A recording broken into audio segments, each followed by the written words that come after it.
Olá, telespectadores e ouvintes da nossa rede Alesp. Mais um programa Alesp Conecta. Hoje a gente vai saber aí da alimentação. Eu vou conversar com a Isabela Freitas, que é nutricionista, Isabela, e vai falar sobre esse assunto, principalmente nessa situação que a gente está vivendo, né, Isabela, que é essa pandemia nessa quarentena. Tudo bem com você? Tudo bem, Sérgio? Tudo bem a todos? Estamos num momento aí de muita mudança, né, no comportamento de todos nós, né, brasileiros e no mundo inteiro. E a alimentação, muitas vezes, é um ponto que muitos de nós ficamos perdidos, né, sem saber o que fazer dentro de casa com essa nova rotina. É verdade. Isso é por isso que eu quero já saber, né, qual é a dieta nessa quarentena, nessa pandemia que a gente está vivendo aí, para quem treina, né? Mesmo quem não treina também, porque você está em casa parado, né? A gente já fica aí sem movimentar, sem poder sair, perdendo a sua rotina, né? Porque todo mundo tem uma rotina, você sai para trabalhar, você se movimenta, você anda. Agora, eu queria que você falasse um pouco para a gente sobre a dieta, né? Nessa quarentena, não só para quem treina, não, né? Mas também quem está sedentário, como a gente está praticamente todo mundo aí sedentário cumprindo essa quarentena. Então, Sérgio, muitas vezes a gente estabelece um tipo de dieta para cada pessoa. Só que a gente sabe que dieta todos nós fazemos. Que dieta é tudo que você come num período de 24 horas. Então, agora, estratégia nutricional já é uma nova fase da nutrição. Por exemplo, nós temos hoje uma estratégia nutricional muito reconhecida, que é a estratégia low carb, tem o jejum intermitente, tem as dietas cetogênicas. Então, todas essas nomes de dietas são, na verdade, estratégias nutricionais que nós, nutricionistas, utilizamos com o atleta, com o praticante de atividade física e paciente. Então, na quarentena, nada melhor do que a gente principalmente organizar horários dessa alimentação. Muitas vezes estamos trocando, né, o dia pela noite, então muitas vezes estamos acordando e pulando o café da manhã, que é uma refeição extremamente importante para o nosso dia a dia, porque é ali que o nosso corpo ele desperta, né, os hormônios estão sendo fabricados, então isso é muito importante. Muitas vezes as pessoas tenho observado que estão almoçando 4 horas da tarde, 5 horas da tarde, já estão iniciando o almoço. Então, estabelecer horário é uma estratégia muito interessante na quarentena. Uhum. Você falou, eu acho que a refeição mais importante, pelo menos eu sempre pensei assim, é o café da manhã, né? Se você toma um bom café, né, da manhã reforçado, né, essa é a principal para mim, na minha opinião, e você acabou de confirmar isso, né? Que a refeição, o café da manhã é a principal, né? A primeira refeição. Se você Exatamente. pula isso, você já não é? Mas as E pessoas, outra então. coisa. O Pode que falar. acontece? Muitas vezes está todo mundo querendo aí manter a forma física, né? O volume de massa muscular.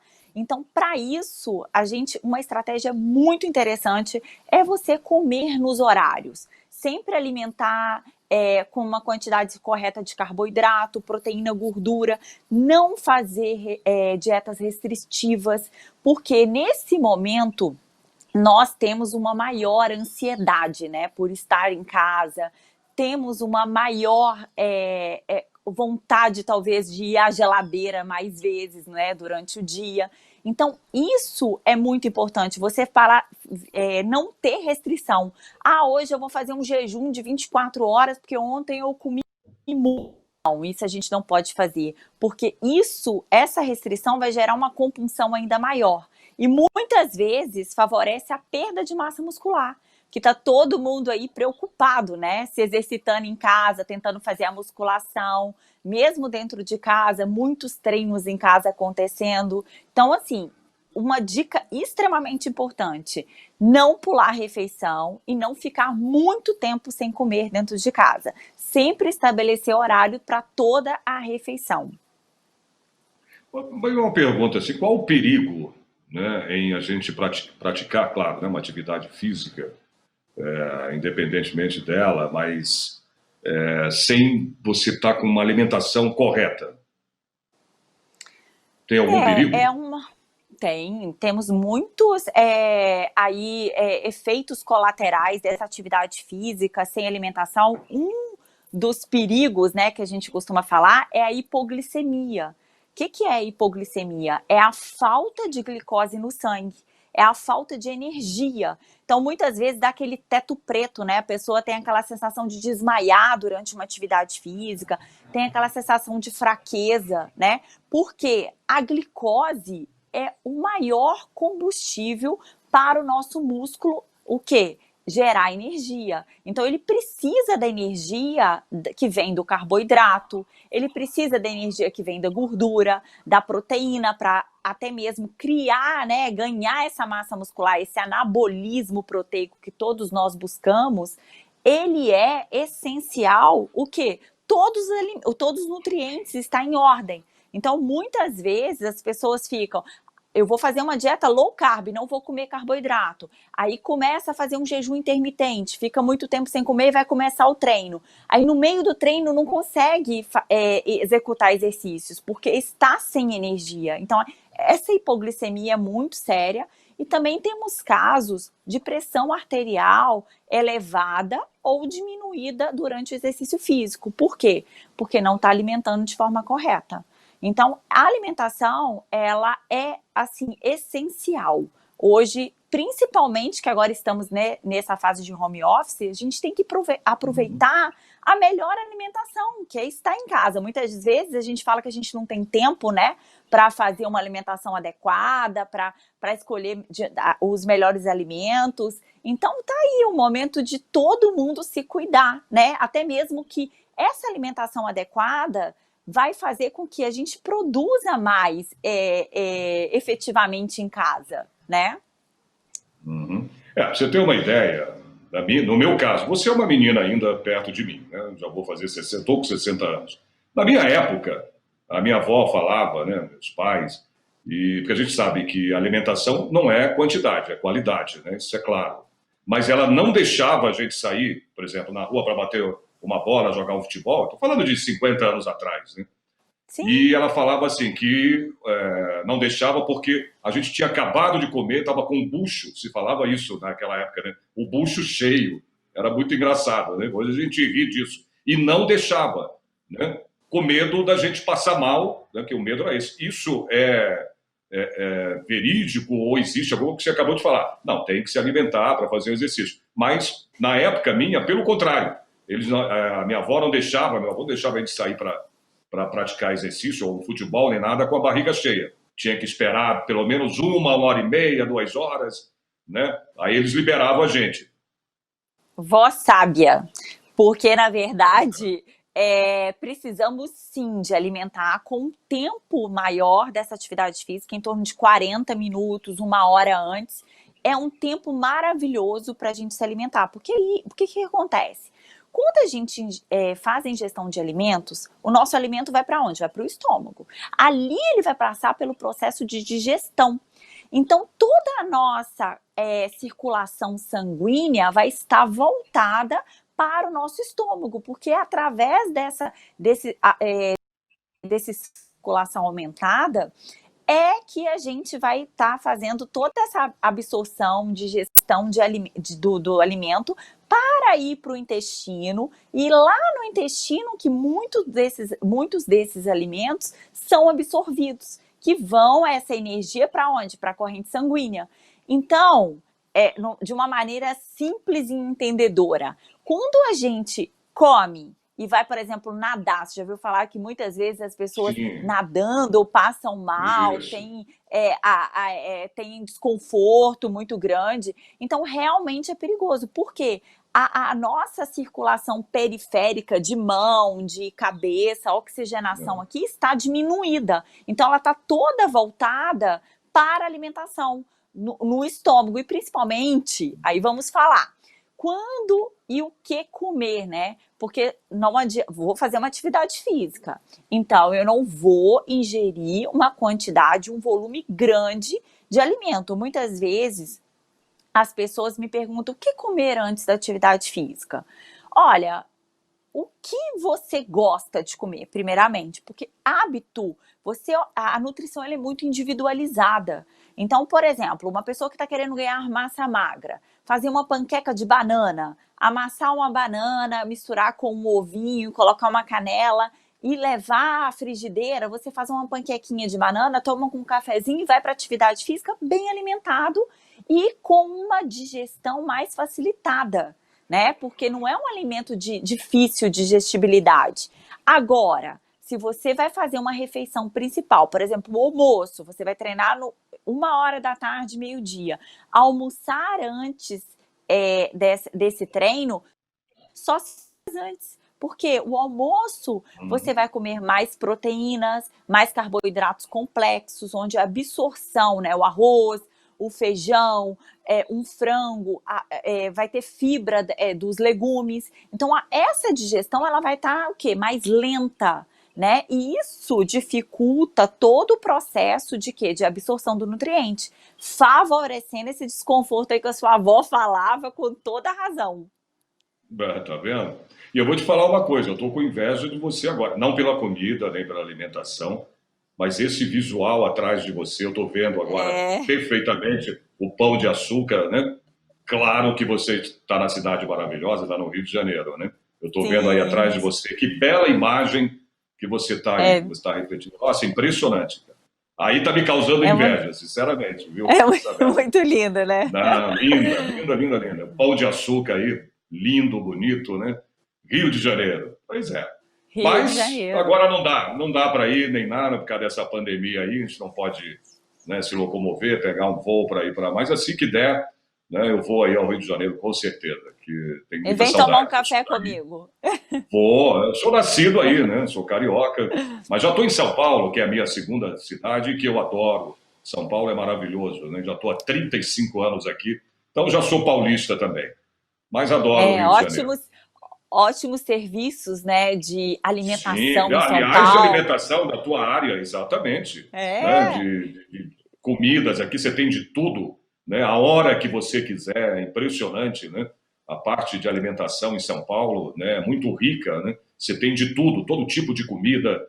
Né? Aliás, falando em comida, eu tenho um aqui, viu, Isabela, que faz academia, está desesperado agora, mas ele já treina há muito tempo. É isso que eu quero saber de você, para eu passar para ele.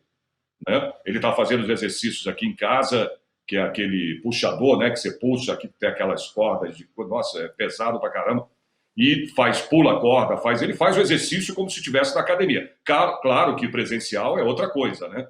Ele tem um personal lá que acompanha, que ele já está treinando há 6 anos, mais ou menos. E eu queria que você explicasse aí, até também para o nosso telespectador, a questão da alimentação de pessoas que já têm, né, costume, que já treinam, que são, né, praticantes aí, frequentadores de academia, que já treinam há um bom tempo.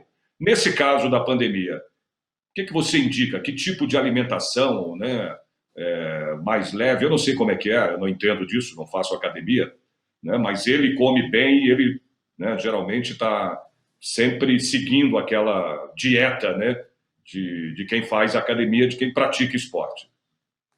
Então, a dieta para praticantes de atividade física é sempre uma dieta voltada para o objetivo proposto do paciente. Por exemplo, se o paciente quer ganhar massa magra, por exemplo, ele quer ganhar massa muscular, então nós vamos fazer muscular. uma dieta. Ele quer muscular. O negócio dele é muscular. Isso. Então, se queremos ganhar massa muscular, essa massa muscular, ela é favorecida como estímulos de treino, que ele está treinando. Isso é primordial, porque sem exercício físico ninguém ganha massa muscular. Então, a gente precisa desse estresse metabólico na musculatura, que é muito importante para favorecer o anabolismo proteico, que é esse ganho.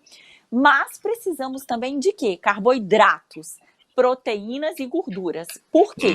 A gordura, ela é extremamente importante, por exemplo, a gordura do abacate, a gordura da pasta de amendoim, ela é extremamente importante para a fabricação dos hormônios, a testosterona, todos os hormônios que vão fazer parte desse anabolismo proteico, eles precisam de gorduras para serem produzidos diariamente. E precisamos do quê? o carboidrato, que é o nosso, e muitas vezes as pessoas cessam, né? Corta, eu vou cortar a cabeça do carboidrato como se ele tivesse cabeça. Então, assim, cortar o carboidrato não é uma boa estratégia. Por quê? Porque quando a gente consome carboidrato que vem do pão, do macarrão, quando vem da batata doce, da batata inglesa, que está aí na banana, nas frutas em geral, esse carboidrato ele vai para a nossa corrente sanguínea e estimula um hormônio extremamente anabólico. O que é esse hormônio? A insulina, que é um hormônio que favorece esse ganho de massa magra. Então a gente precisa sim do carboidrato, logicamente, de forma calculada. Não adianta você ingerir carboidrato de forma simples, em formas de açúcar, tem que ingerir ele sempre com uma quantidade boa de fibra, que vai estar estimulando a insulina da melhor forma possível. Agora, a proteína, muitas vezes, né, para atingir o valor proteico diário, a gente não precisa de muito suplemento. Só se a gente ingerir mais ovos, né, queijo, leite, a gente pode ingerir aí frango, né, peixes que são carnes magras. Então, isso é muito importante ter na nossa alimentação diariamente. E não podemos deixar de esquecer das fibras. A fibra, ela comanda toda a nossa microbiota intestinal, que é muito importante. Então, ingerir aveia, ingerir linhaça, chia, com frequência, comer, ou, por exemplo, uma maçã com casca, onde eu tenho maior quantidade de fibra, isso também é muito importante. Então, uma alimentação maravilhosa é aquela alimentação equilibrada, onde você come com leveza, né? Não faça restrição. Isso eu trabalho muito nessa tecla, que a restrição alimentar gera compulsão, né? Isso é muito, muito importante, todos nós ficarmos conscientes disso, né? Uma vez por semana comer uma pizza vai matar alguém? Não, é importante, é saudável, de jeito nenhum. Né? Não, você pode ter certeza que tudo isso ele faz, viu? Tudo isso ele faz.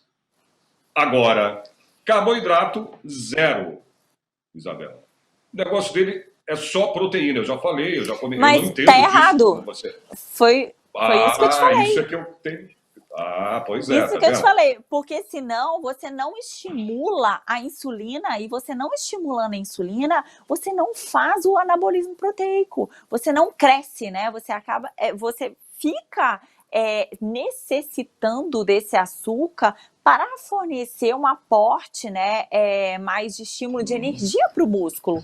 Isso é muito importante. Agora, essa quantidade precisa ser excessiva? Não. A gente sempre o equilíbrio, isso é muito importante. Uma coisa aqui que deve ter muita dúvida de muita gente é a questão do whey protein, né? Que é um suplemento, né, de proteína e que muitas vezes estão em 3 formas. Ele tem o whey concentrado, o whey isolado e o whey hidrolisado. Qual é o melhor whey protein?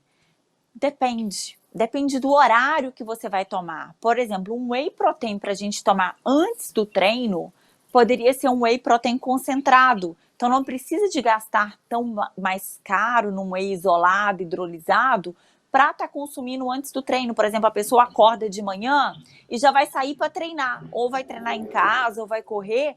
Então a pessoa não precisa não consegue talvez comer um pão, comer um ovinho. Então tomar esse whey com uma fruta batida e ir para o treino já é um adianto na vida, né? E a digestão também vai estar muito melhor otimizada quanto a isso. E o whey isolado, hidrolisado, deixar para pós-treino. Por quê? Porque a absorção dele vai ser muito mais favorecida, porque você faz aquele estresse metabólico, a fibra muscular, ela tá ali sofrendo lesão, micro lesões, então a absorção desse whey vai diretamente para aquela fibra muscular, onde forma como se fosse uma casquinha de machucado, que é o ganho de massa muscular progressivamente, diariamente. Não, você está certa, Isabela. Ele faz tudo isso pós-treino, pós não sei o que lá, tudo corretíssimo. O único problema é que ele abomina, né, carboidratos. E você está falando que precisa, entendeu? Usar. O negócio dele é proteína. Come 12 ovos por dia, 6 quilos de frango por semana. É assim. Você entendeu? Então, Agora, deixa eu te falar mais uma coisa super interessante, que todos vocês vão adorar essa informação. Excesso de proteína, sabe o que que vira? Gordura. hum, Excesso de proteína no organismo, nosso organismo tem um limite de absorção de proteína. Você fazer uma dieta de manhã, de tarde, de noite, o tempo inteiro comendo proteína, o tempo inteiro, você vai estimular o seu organismo a utilizar essa proteína que não está sendo utilizada para fazer massa muscular, armazenar a gordura corporal, ela se transforma em gordura corporal. Por isso que o princípio da nutrição é o equilíbrio. O excesso de proteína vira gordura. E vira, mas isso sabe que o eu quê? falo. Tá vendo? Sabe o que O que vira? excesso de proteína vira gordura. Isso, e sabe o que que vira também? Ah, hum, Xixi caro. xixi caro? A pessoa começa a urinar excesso de proteína. Porque o corpo O quê? absorver. Aí, muitas vezes, quando a pessoa vai ao banheiro e fala assim, gente, eu bebo água e meu xixi tá com aquele cheiro de amônia, o meu suor tá com cheiro de amônia excessivo. Isso é o excesso de proteína que não está sendo metabolizado e está sendo excretado de forma erradamente pelo corpo. Cara, olha, eu vou te falar uma coisa. Que bom ouvir essas tuas informações aí, porque eu vou passar para ele. Quer dizer, o cara é só proteína, come, mas é frango, é coisa, e carne, filé, o cara. Aí, só a proteína, né? Carboidrato, nada. Aliás, uma pergunta que eu queria te fazer: feijão e arroz engorda? Ai, tudo engorda. Vou te contar. Ah, Caloria é uma medida de o quê? De termogênese, né? Você tá ali, todo alimento tem caloria, né? Só a água e ar que a gente não tem esse valor calórico. Mas tudo tem caloria. Então, o excesso de arroz e feijão, eu vou te dar um exemplo. Eu sou mineira, adoro um feijão, adoro arroz, adoro um legumezinho, por exemplo, uma baroa. Então, o que que é a chave? Por exemplo, a minha dieta hoje eu como 150 de carboidrato no almoço e 150 gramas de proteína. Meu carboidrato, eu posso colocar arroz, feijão e batata doce? Posso, mas o total tem que dar 150. Então, não preciso só comer batata doce, 150 de batata doce com 150 de frango. Eu posso alternar os carboidratos. Os carboidratos juntos, eles brigam? Não, não briga. Você pode sim fazer um prato com vários carboidratos, mas a quantidade desse carboidrato final no seu prato é o que vai fazer a diferença no seu dia a dia. mas Então, comer você arroz e sabe. feijão pode.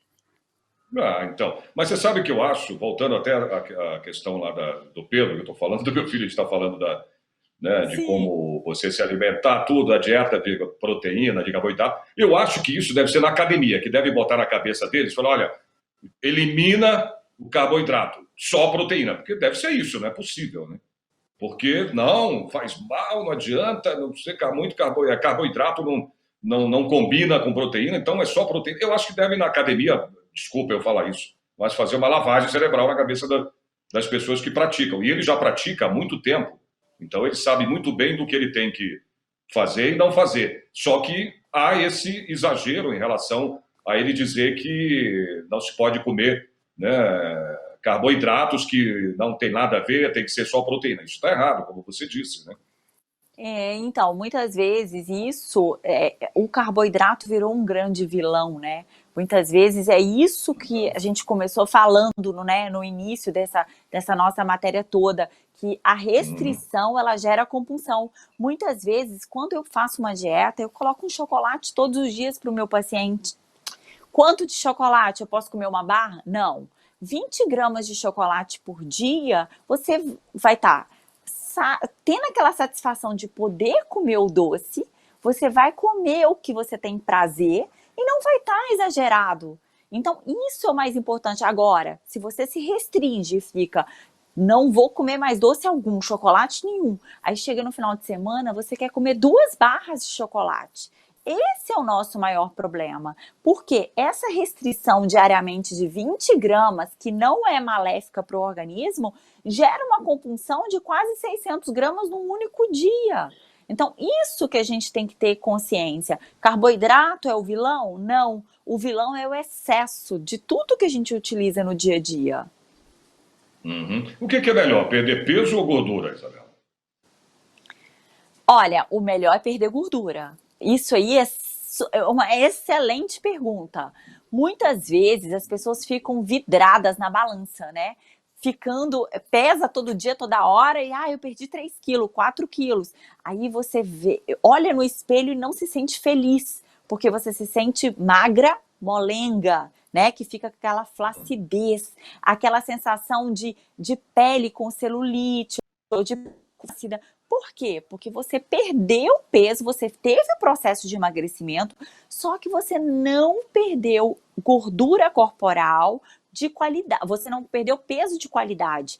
Muitas vezes, nesses regimes, nessas dietas restritivas, o que acontece? A pessoa para de comer de tudo, para de comer carboidrato, faz o jejum e vai lá e perde 2, 3 quilos. Só que perde 2, 3 quilos de músculos.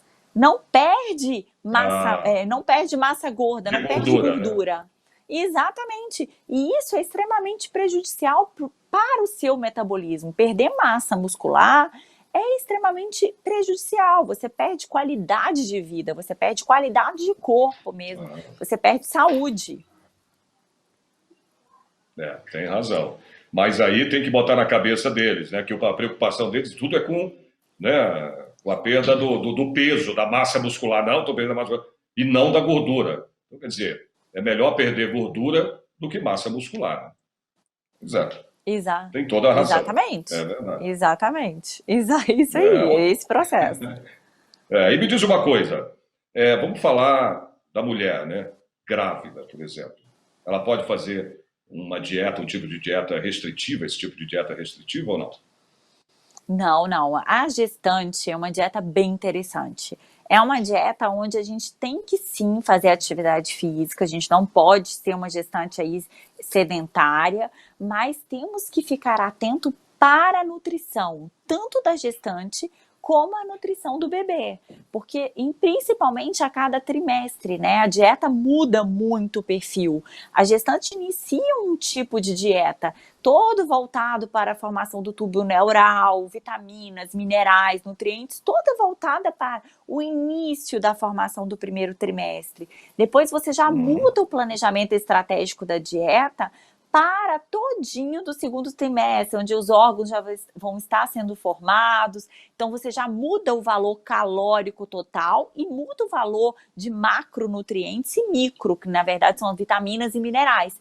No terceiro trimestre, a mesma coisa, nova estratégia, onde no finalzinho do terceiro trimestre a gente já inicia uma dieta para alavancar um pós-parto de sucesso, né? Onde a gente vai estar ali melhorando a qualidade do leite da gestante, melhorando a quantidade de nutrientes, né, que vão favorecer essa produção de leite. Então isso tudo é muito importante, até mesmo para o sono do bebê pós-parto, quando ele nascer, a quantidade de mamada, se vai ser suficiente de gordura, de proteína, de carboidrato para esse bebê. Então, gestante tem que se cuidar desde o início, né, porque o ganho de peso durante a gestação é muito importante, né, para vários somatórios de doenças que podem ser evitadas, né, durante uma gestação.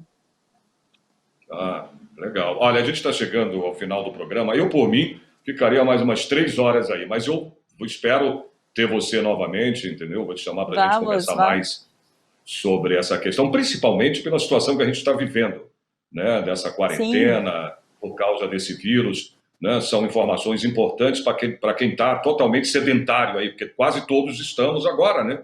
Porque a gente não pode sair, não pode ir para uma academia, não pode ir num parque para correr, para fazer exercício, né? E ter uma alimentação mais, né, balanceada. Então é muito importante, né, essas tuas informações, né, para quem está preso aí em casa, como é meu caso também, né? Eu estou pela idade de risco, né, pelo risco 6 a 0, né, Isabela? Então não dá para brincar, né? Tá super então, bem. Você tem que correr mais risco.